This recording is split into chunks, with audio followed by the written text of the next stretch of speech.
দেখুন, আমরা খুব জরুরি ভিত্তিতে আজকে এখানে একটি সভা করেছি। তো এই সভার শেষ বক্তা আমাদের অন্যতম মুখপাত্র অরূপ চক্রবর্তী। তো তার আগে কয়েকটা কথা আপনাদের খুব সংক্ষেপে জানিয়ে দিই। সেটা হচ্ছে যে আমরা রয়েছি অনিতা দেওয়ানের বাড়ির সামনে, ডক্টর অনিতা দেওয়ান। বানতলায় সিপিএম এর জমানায় যে অনিতা দেওয়ানকে ধর্ষণ করে খুন করা হয়েছিল কর্তব্যরত অবস্থায়, তার সহযোগী দুই মহিলাকেও ধর্ষণ এবং খুন করা হয় এবং তার গাড়ির চালককে কুপিয়ে খুন করা হয়। ন্যায় বিচার হয়নি। যাদের বিরুদ্ধে অভিযোগ ছিল সিপিএম এর কমরেড, ক্যাডার, নেতা, একজনও গ্রেপ্তার হননি। তখন অভিযোগ ছিল সামনের বাজার এলাকা দু চারজন দোকানদারকে ধরে নিয়ে যাবজ্জীবনের কেস দিয়ে দিয়েছে, সিপিএম নেতারা বাইরে ঘুরে বেড়াচ্ছে। তো আজকে এই যে আরজি করের ঘটনা, আমরা তীব্র নিন্দা করছি। আরজি করে যে কুৎসিত ঘটনা ঘটেছে তার প্রত্যেকটি দোষীকে খুঁজে বার করে, আসল দোষীদের খুঁজে বার করে ফাঁসি দেওয়া উচিত। মমতা বন্দ্যোপাধ্যায় মাননীয় মুখ্যমন্ত্রী নিজে বলেছেন, অভিষেক বন্দ্যোপাধ্যায় বলেছেন দরকার হলে আইন বদলে এনকাউন্টার করো। এই জিনিস চলতে পারে না। মুখ্যমন্ত্রী প্রথম দিনই বলেছিলেন দরকার হলে সিবিআই নিয়ে নিক। পুলিশ 24 ঘন্টার মধ্যে একজনকে ধরে এনেছে এবং তার ট্র্যাক রেকর্ড যা, তাতে বোঝাই যাচ্ছে বিকৃত মানসিকতা। তদন্ত চলছে। মুখ্যমন্ত্রী বলেছিলেন আর রোববার পর্যন্ত। পুলিশ কয়েকজনকে ডেকেছে, আর কয়েকজনকে ডাকা বাকি ছিল। হয়তো পুলিশই গোটাটার কিনারা করে ফেলতো রোববার অবধি, তার আগেই সিবিআই কে দিয়ে দেওয়া হলো। তো সিবিআই, আমরা এখন তো বলবো তদন্ত চলছিল, সেই অবস্থায় সিবিআই তারা দোষীদের গ্রেপ্তার করুন। আমাদের স্পষ্ট বক্তব্য, কোন প্রভাবশালী হলেও কাউকে ছাড়বেন না। যদি সত্যি কেউ আসল দোষী থাকেন ধর্ষণ এবং খুনে, নিশ্চিতভাবে তাকে অ্যারেস্ট করা হোক, তাদের অ্যারেস্ট করা হোক এবং তাদের মৃত্যুদণ্ড দেওয়া হোক। কিন্তু এটাকে কেন্দ্র করে সিপিএম আর বিজেপি রাজনীতি করতে নেমেছে। কোন সিপিএম? এই যে ডক্টর অনিতা দেওয়ান। একদিকে বামতলার ধর্ষণ এবং খুন, ধামতলায় ধর্ষণ খুন, কুচবিহারে ধর্ষণ খুন, সিঙ্গুরে ধর্ষণ খুন, নন্দীগ্রামে গণধর্ষণ খুন। সিপিএম জমানায় পরের পর ঘটনা। আমাদের বক্তব্য, প্রতিবাদ 100 বার হোক। আরজি করের ঘটনার প্রতিবাদ হচ্ছে এবং প্রতিবাদ হবে। যার নেতৃত্ব দিয়েছেন মুখ্যমন্ত্রী নিজে, অভিষেক বন্দ্যোপাধ্যায় নিজে। তাহলে সিপিএম আর বিজেপি উন্নাও, হাথরাস, প্রয়াগরাজ, উত্তরপ্রদেশে শুধু তো ধর্ষণ করে খুন করছে না, তার বাড়ির লোক যখন কোর্টে যাতায়াত করছে তাদের রাস্তায় খুন করা হচ্ছে। ভয়ঙ্কর ঘটনা। বাংলার কোন মুখ্যমন্ত্রী আজ পর্যন্ত যাননি এই ধরনের কোন ভিকটিমের কাছে। মুখ্যমন্ত্রী মমতা বন্দ্যোপাধ্যায় ছুটে গেছে, বলছে রাত থাকবে মহিলাদের দখলে। কারা বলছে? সেই সিপিএম। কোন সিপিএম? অনিতা দেওয়ানকে ধর্ষণ করে খুন করা সিপিএম। আমরা প্রতিবাদ চাই, আমরা শাস্তি চাই, কিন্তু আমরা রাম বামের চক্রান্তে এই কুৎসার নাটক আমরা বরদাস্ত করছি না, বরদাস্ত করব না।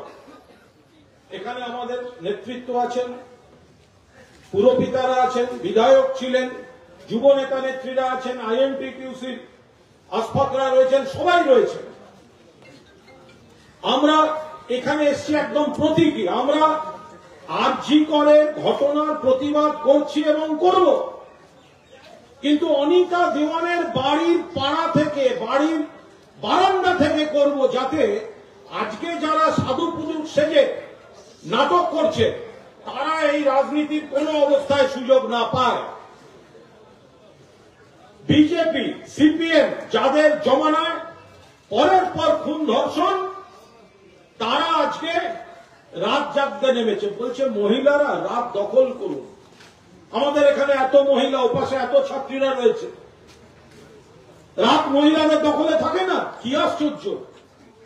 এত ডাক্তার, এত নার্স, আইটি ইন্ডাস্ট্রি, পুলিশ, সাংবাদিকতা, সমস্ত পেশায় মহিলারা পাল্লা দিয়ে কাজ করছেন, নাইট ডিউটি করছেন। একটা বিচ্ছিন্ন ঘটনাকে দেখিয়ে বাংলাকে ছোট করতে যাবেন না। আপনারা বাংলাকে ছোট করার খেলা খেলছেন।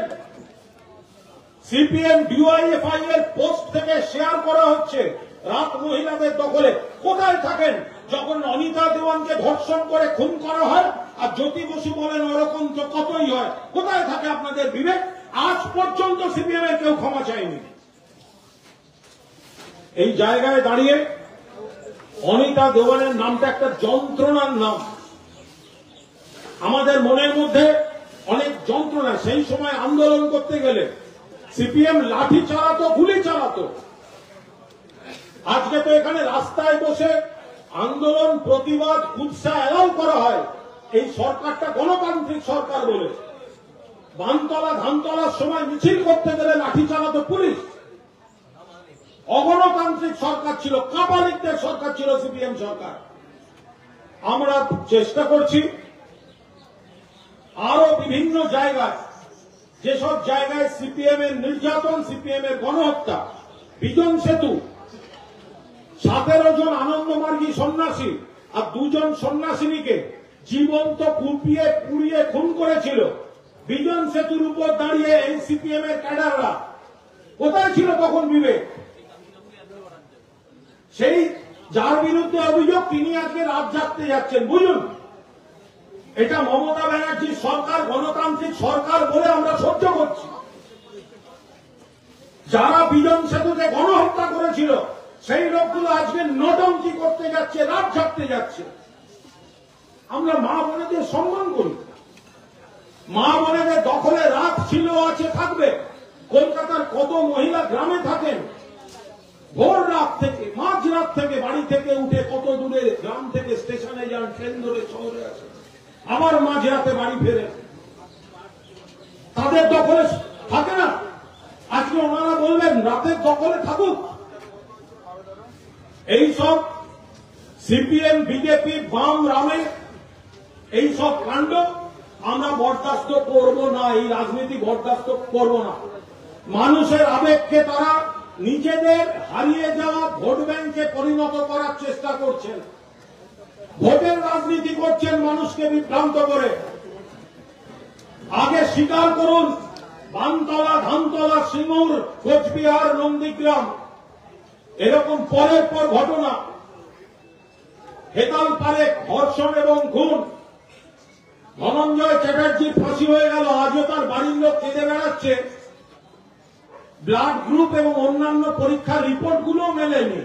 আসল খুনিকে ছেড়ে দেওয়ার জন্য রাজ্য থেকে পার করে দিল, আর একটা গরিব লোককে ফাঁসি দিয়ে দিল। এই তো সিপিএম।